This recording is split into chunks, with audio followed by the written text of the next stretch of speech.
The Trojan Horse is perhaps the most famous Greek myth in the world.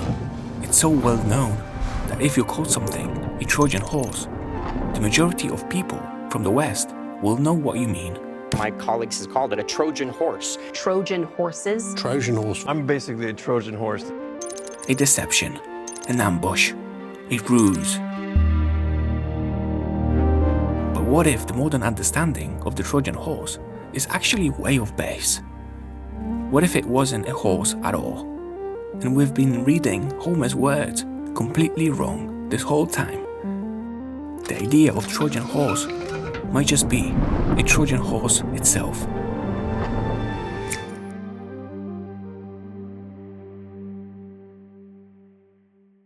Troy was a real city that did fall to a siege, but not in the heroic, dazzling way Homer tells it. There were no brave heroes battling, or gods pulling the strings. But while the Trojan horse didn't exist in a literal sense, it's an important cultural landmark. It's one of the most recognizable parts of one of humanity's oldest stories.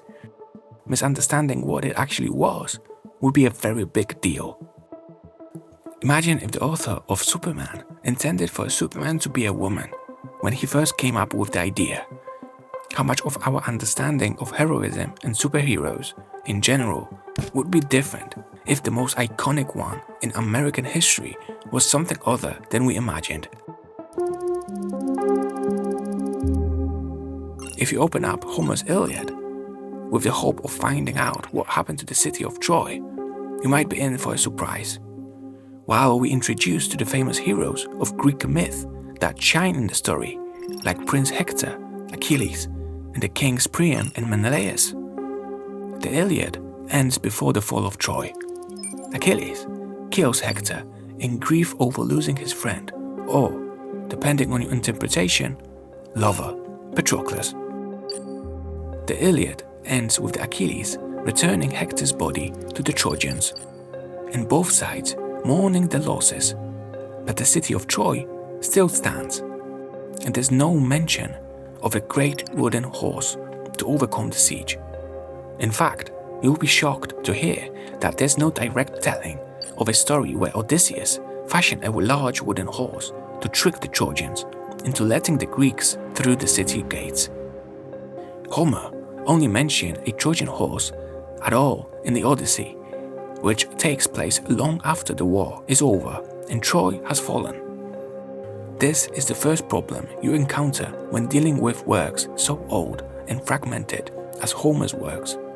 Homer didn't write one simple story contained in one book, with one thread storyline binding everything together. It's only when historians and other storytellers started merging the books together and resculpting the story to be closer to their own visions that we get a storyline that's easier to follow. The Iliad doesn't give you a full story of the Trojan War, nor does the Odyssey. Many of the most famous moments, like Achilles being shot through the heel by Paris, are only mentioned in passing or expanded upon in later works. But luckily, Homer does write in plain language about the Trojan horse in the Odyssey.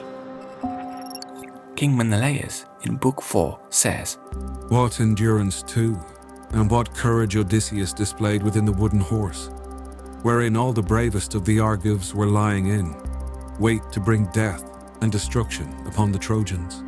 Menelaus mentioned a wooden horse, specifically that the Greeks lay inside before tricking the Trojans. No room for discussion.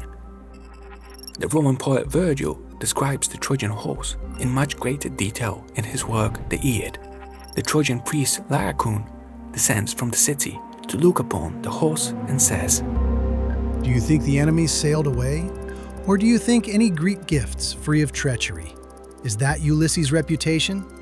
Either there are Greeks in hiding, concealed by the wood, or it's been built as a machine to use against our walls, or spy on our homes, or fall on the city from above, or it hides some other trick. Trojans, don't trust this horse. Whatever it is, I'm afraid of Greeks, even those bearing gifts." We face two problems. First, Virgil lived 700 years after Homer. Homer was as ancient to Virgil as a medieval king is to us. Second, we face a common, huge problem historians have to deal with: mistranslations.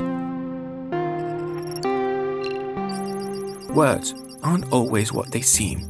An archaeologist 10,000 years in the future might read a text you send to a co-worker saying, "I'm up to my knees in my work right now," and take it in the most literal sense, thinking you might be a plumber. Of course, they're missing the context and the way we use English language. We've fallen into this trap hundreds of times. The story of Cinderella was originally told in French, and some scholars believe the idea of a literal glass slipper is wrong. The French word verre, meaning a kind of fur, is identical in pronunciation to verre, meaning glass. The two would have simply been mixed up in retellings. To this day, theologians argue about the interpretation of passages in ancient Hebrew from the Old Testament. Even a character as prominent as Satan might have been misinterpreted as simply being a general adversary in a given passage rather than a specific, pure evil rival to God. So, when Homer's work was translated from Greek centuries later, there's a very real possibility that the term wooden horse might not have meant a wooden horse at all. The picture we have of one of the most influential stories in our culture might all be down to someone taking Homer's words too literally. But if the Trojan horse wasn't a literal wooden horse, what was it? And how did Homer explain the Greeks getting inside the city? Let's dive into the pages of Greek myth to set the scene. The siege of Troy has dragged on to its 10th year. Thousands lie dead from brutal war, where both sides are pitted against each other by the gods, some favoring Troy, others the Greeks. The great heroes of the age are dead. Achilles' heel has been punctured by Paris' arrow. The noble Prince Hector's body has been burned on the funeral pyre. Both sides have been taking unimaginable losses, and fatigue is setting in. The war needs to end soon. Odysseus, the smartest man of the age, has come up with the idea to get the Greeks inside the city of Troy. All-out assaults have broken on the walls so far, and the men don't have the patience to keep up another year or two of sieging. That's when Odysseus has an idea. What if he built a siege weapon so fearsome, so powerful, not even the Trojans could push it back? Rather than relying on pure cunning, Odysseus would put his genius as an engineer to work. We have proof of complex siege weapons being used in warfare dating all the way back to the ancient Egyptians. The Egyptian general Atnef had his tomb decorated with murals depicting some of his battles. In some, you can spot what appears to be a tower on wheels brought before city walls.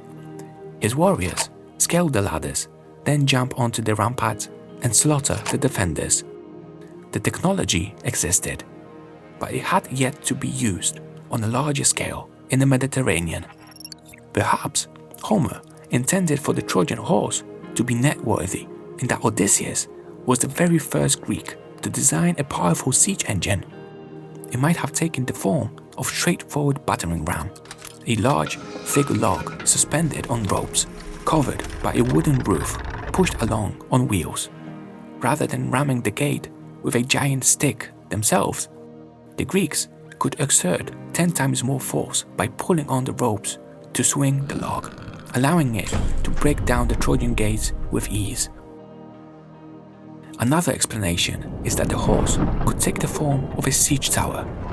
This version, once the drawbridge was lowered, would have had a shape more resembling an actual horse. The Greeks would have built it tall and sturdy, pushed it to the city walls, then hid inside it, as Homer described, before jumping out all at once to pounce on the Trojan defenders. But then why would Homer refer to such an engine as a horse? The name battering ram suggests another explanation by itself. When we say battering ram, we don't imagine a literal ram made of wood knocking down a city's gates. The Greek word might have instead been horse. the same way we use our own animal name to describe the siege engine. Regardless of the name, Homer would have written about how the Trojans saw a great wooden beast slowly approaching their walls, bringing death, doom, and destruction to their home. But a simple siege engine isn't the only explanation for Homer's words. Rather than look to the city walls, we have to look across its shores, to the sea. When King Agamemnon railed the Greeks for war, Homer writes that he assembled a fleet of over 1,000 ships to sail across the Aegean Sea to the shores of Anatolia. Ships feature often in Homer's works, as they are the fastest and most reliable method of transportation in the ancient world. A fine, well-made ship was the ultimate symbol of power and prestige for a king, more precious than any crown or gem. As the story goes, when Odysseus set his mind to finding a way through Troy's walls, he needed to come up with the fake gift. The great wooden horse statue would have been well received, particularly if it was an offering to the gods. But what if Odysseus came up with something far more practical? What if the Trojan horse was a ship? A horse and a ship are probably as far apart in terms of images as you can imagine. But there's a lot of precedent to back up the theory. In Homer's own works, he refers to a ship as seahorses or makes comparisons between the two.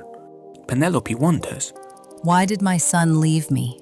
What business had he to go sailing off in ships that make long voyages over the ocean like seahorses?" Later, he describes Odysseus' ship in this way. The ship bounded forward on her way as a four-in-hand chariot flies over the course when the horses feel the whip. Her prow curvetted as it were the neck of a stallion, and a great wave of dark blue water seethed in her wake. It wasn't uncommon in the ancient world to have a horse featuring as a figurehead on a ship.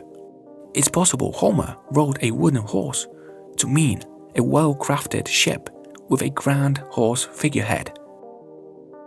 Imagine the Trojans waking up one morning and gazing out across the land from the walls. To their shock, the tens of thousands of tents, barricades and spears that had been planted there for the past decade have suddenly vanished. The Greeks are finally gone. The siege is over. The Greeks have left behind a peace offering, a grand ship, heavy with gifts. The Trojans, ecstatic about the end of the war and in awe at the size of the offering, gladly guide the ship into their port and begin preparing the celebrations. Little do they know, inside the ship's hull, hidden away among the gifts, lie Odysseus and his men. They stay stock still as the ship is pulled into the port. Night falls when all is quiet and the coast is finally clear. Odysseus and his men slip out of the ship's hull. So Homer writes, "A ship, not a horse, brings an end to one of the greatest tales in Greek mythology.